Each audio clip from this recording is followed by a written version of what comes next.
3 seasons ago, I planted my last garlic bulb. I have not bought a single clove since, and last fall, I pulled 42 heads out of one 4-foot row. The method came out of an Amish homestead in Lancaster County, a system those families have been running for over 200 years that produces garlic continuously every season without ever ordering seed stock again. Big Ag does not like this method. In 1948, the USDA's Agricultural Marketing Service issued a circular pushing growers toward annual certified seed garlic and quietly dropped the perpetual bed approach from extension publications. I tested it for 3 seasons in my Black Mountain beds. Stay with me to the end, because I'm going to show you the one fall amendment the Amish add to the bed that resets the cycle every year, and it costs about $2. Let me set the table for you, because the suppression piece of this is not vague and it is not theoretical. In 1948, the United States Department of Agriculture's Agricultural Marketing Service issued a circular pushing growers toward annual certified seed garlic. That same year, the perpetual bed instructions that had been sitting in older extension bulletins quietly disappeared from the next round of publications. I am not going to pretend I have the circular number memorized for you. What I will tell you is the policy direction is documented, the timing is documented, and the result is documented. After 1948, if you went looking for how to keep a standing garlic bed going year after year without buying seed, the land grant extension system did not have an answer for you anymore. The reason is simple, and it is not a conspiracy. A perpetual bed cannot be inspected, it cannot be certified, it cannot be graded uniformly and sold at commercial scale. So the post-war push toward standardized seed crops dropped it. Here is where the Lancaster County Amish come in. They were already outside the land grant extension system.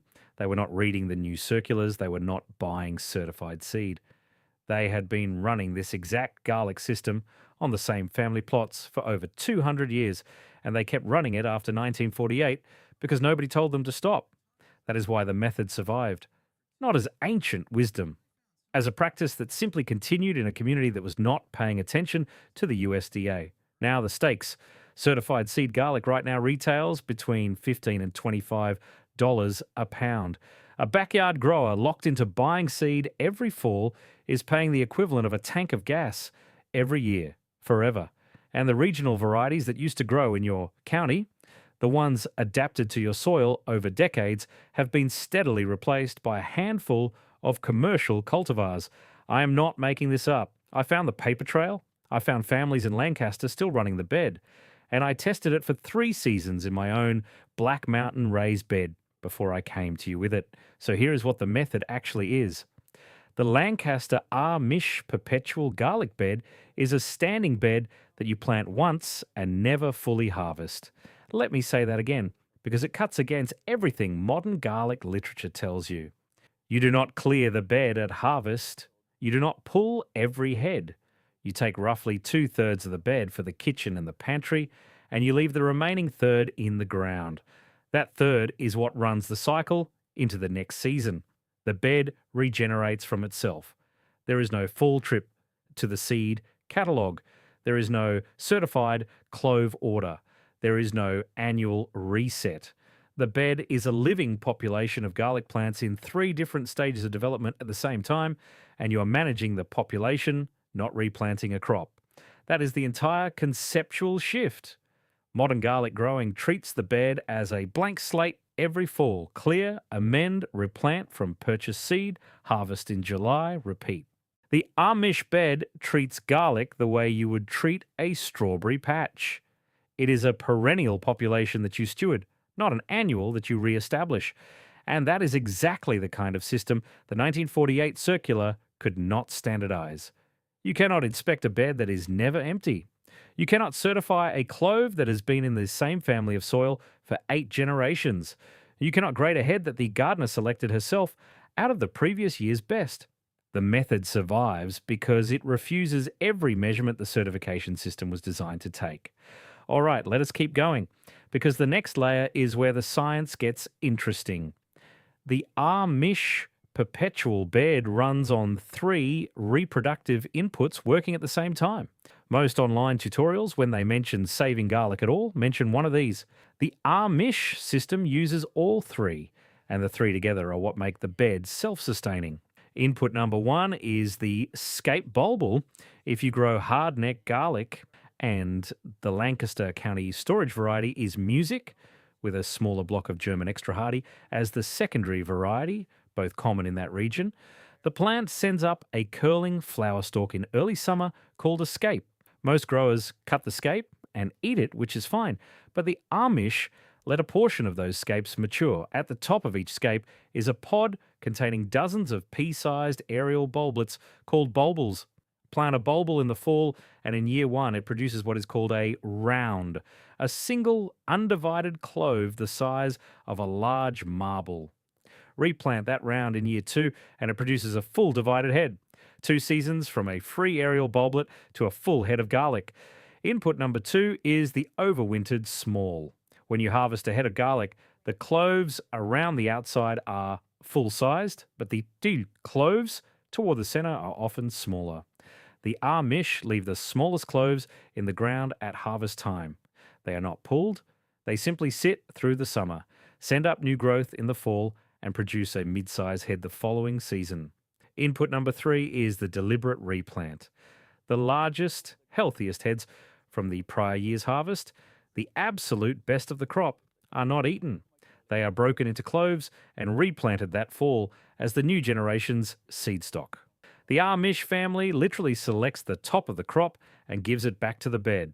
I tested this sequence in my south yard raised bed for 3 seasons. Year one, I planted Lancaster-sourced cloves and a small batch of bulbuls. Year two, I confirmed the bulbul to round to head sequence on schedule. Every bulbul I had marked produced a round, and every round from the prior batch produced a full head. Year three, I documented the full system running on its own. My field notebook from last October has the entry, 42 heads pulled from one 4-foot row. 0 outside seed input across the entire 3-year window. And that is exactly the kind of layered, free input, multi-stage system that the post-war extension service had no interest in teaching because it did not generate a single sale. Let me give you the numbers.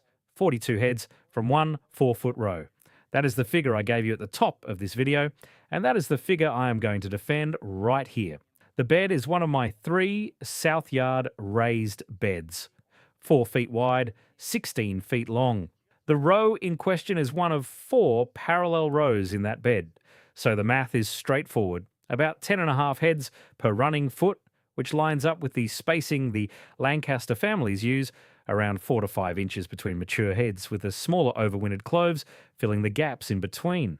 The variety mix in that row is roughly 70% music and 30% German extra hardy. Both are hardneck storage varieties that hold in the pantry into March if you cure them right. I have not purchased garlic seed in 3 seasons. I have not purchased a bulb of grocery store garlic in 3 seasons either, because 42 heads is more than my household goes through, and the surplus goes to my son in Raleigh and to the neighbour I mentioned in earlier videos. Run the cost math on that. At $15 to $25 a pound for certified seed garlic, a household running a perpetual bed saves somewhere between $60 and $100 a year in seed costs alone. Every year, indefinitely. But the more important number is not the dollars, it is the genetics. When you replant the largest heads from your own bed every year, you are running a selection program. The cloves that thrived in your soil, in your climate, in your specific conditions, are the cloves that fed the next generation. Do that for 10 years and you have garlic that is adapted to your bed in a way no certified seed shipment can ever be. The Lancaster families have been doing this for over 200 years. The garlic in those Pennsylvania beds is not the same garlic that shipped over from Europe in the 1700s. It has been quietly evolving toward the specific Lancaster County clay loam, the specific winter cold, the specific summer humidity for 8 generations. I ran a control row in my test bed last year. Same variety, same spacing, same amendments, but planted from freshly purchased certified seed instead of from my own saved cloves. The control row produced smaller heads with thinner wrappers, not by a huge margin, but measurably. The locally adapted line outproduced the certified seed line in its own bed. That is the kind of result the 1948 circular made disappear from the extension publications. Now, here is the part that surprised me, and this is the structural piece that almost no online tutorial covers. The Amish do not just leave a third of the bed in the ground at random. The bed is mentally divided into 3 zones, and the zones rotate every fall. Zone 1 is the harvest zone. That is where this year's mature heads come out for the kitchen. Zone 2 is the bulbal nursery zone. That is where last summer's scape bulbals are spending their first year as rounds, and where the year-old rounds are spending their second year becoming full heads. Zone 3 is the overwinter zone. That is where the smallest cloves from the harvest zone were left in place to become next season's mid-size heads. 3 zones, 3 stages of the population, all running at the same time in 3 different sections of the same bed. Every fall, the zones rotate 1 position. Last year's harvest zone becomes this year's overwinter zone. Last year's overwinter zone becomes this year's harvest zone. Last year's nursery becomes the new harvest zone 2 years out. The rotation does 2 things. First, it gives each section of soil a built-in rest from the heaviest feeders, because the harvest zone is where the biggest, hungriest heads developed and depleted the most nutrients. Second, it keeps the population genetically mixed because the bulbals, the smalls, and the replanted cloves end up next to each other in different combinations every year. I will be honest with you, the first time I read about this in the notes I had pulled together, I thought it was overcomplicated. Then I drew it out on graph paper and ran it for a season and realized it is the opposite of complicated. It is the simplest possible way to keep 3 reproductive inputs separated without losing track of which clove came from which source. The Amish woman I traded notes with did not call it a 3-zone system. She called it the front, the middle, and the back, and she walked the bed in the same direction every fall to keep the rotation straight in her head. That is the kind of household scale, paper and pencil knowledge the certification system had no way to capture. You cannot package a rotation that lives in someone's head. You cannot sell a method whose primary tool is a graph paper sketch tacked inside a kitchen cabinet. Now, before we keep going, I want to share something with you. If what I am walking you through here is making sense, if you're starting to see that the Amish perpetual bed works because the right input is matched to the right phase, fall versus spring versus scape time, then you are ready for the broader principle. That principle is the core of Chapter 5 of my book, Steve's 30-Day Maximum Yield Protocol. Chapter 5 is called the 3-Phase Feeding Calendar, and it lays out the establishment phase, the flowering phase, and the fruiting phase for any crop in your garden, with specific amendments and timing triggers for each. There is a phase timing diagram in that chapter that maps the whole calendar on 1 page. The book is $17 at stevesgardenbooks.com. If you're watching this on your television, grab your phone right now and point it at the QR code on the screen. Take your time. I will be right here. If you're on a phone or laptop, the link is in the description below. This is for the gardeners who are ready to stop guessing and start measuring. All right, let us keep going. So let us come back to that 1948 circular and look at the machinery behind it, because the suppression here is not mysterious. It is regulatory and it is economic. And once you see the parts, you cannot unsee them. The certified seed program required uniform, inspectable, gradable stock. An inspector has to be able to walk a field, pull a sample, measure it against a standard, and either approve the lot or reject it. A perpetual bed cannot be inspected that way. The heads vary in size, the cloves vary in count. The genetics drift toward whatever the local soil rewards. There is no standard to grade against, because the standard is the bed itself. So when the USDA's Agricultural Marketing Service moved the country towards certified seed garlic, the perpetual bed could not be brought along. It had to be left behind. And it was. That is the regulatory half. Here is the economic half. Certified seed garlic at the home garden retail level runs $15 to $25 a pound right now. A family with 1 bed buys a pound, sometimes 2, every fall. Multiply that household across a country, multiply it across the years, and you have a permanent annual revenue stream. Now picture the same family running a perpetual bed. They buy once. They never buy again. The math from the industry side is simple. The perpetual bed is a customer loss, not a customer, and it does not stop with garlic. The same logic applies to potatoes, to shallots, to onion sets, to every vegetatively propagated crop where the home gardener could be saving instead of buying. The compound loss is enormous, which is exactly why the standardization push went so wide. Now, I want to be honest with you about the counterargument because forbidden audiences are skeptical and they should be. Certified seed does reduce disease transmission. White rot, fusarium, nematodes. Those are real problems, and at commercial scale, certification genuinely helps. I am not pretending the USDA was purely malicious. But for a home gardener with one bed, crop rotation and careful selection of replant stock manage those same diseases at the home scale. The trade-off was wrong for us. Every fall, you bought certified garlic instead of saving your own. You paid the suppression tax. The Lancaster Amish never paid that tax because they never entered the system in the first place. Which brings me to the bonus I promised you at the top. The one fall amendment that resets the perpetual bed every year. It is hardwood ash. Dry, screened ash, the kind that piles up in a wood stove all winter. Lancaster County Amish households heat with wood, as a matter of course, so the ash is the year's accumulated waste stream. Free for them. For the rest of us, a small bag from a sawmill or a hardware store runs about $2. Here is the science. Hardwood ash is roughly 10 to 15% potassium. That is your bulb sizing nutrient, the one that pushes garlic from a small head to a heavy head. It is also roughly 20 to 30% calcium carbonate, which does two things at once. Feeds the clove division when the head is splitting in spring and pulls the bed, pH, up toward the 6.8 to 7.0 range that garlic prefers, plus magnesium and a handful of trace minerals, so you have potassium for size, calcium for division, and a pH lift, all from one input. Now a fair qualifier, but ash raises pH, so if your soil is already alkaline, run a soil test before you apply. On my Black Mountain clay, which baseline's acidic, ash is a perfect fit. Application is simple. 1 handful per square foot, raked into the top inch of the bed in late October after fall planting, watered in once. That is it. I tested it against an unamended control row in my test bed for 2 seasons. The amended row produced larger heads with thicker wrappers, heads that store longer and travel better. The control row was fine. The amended row was better.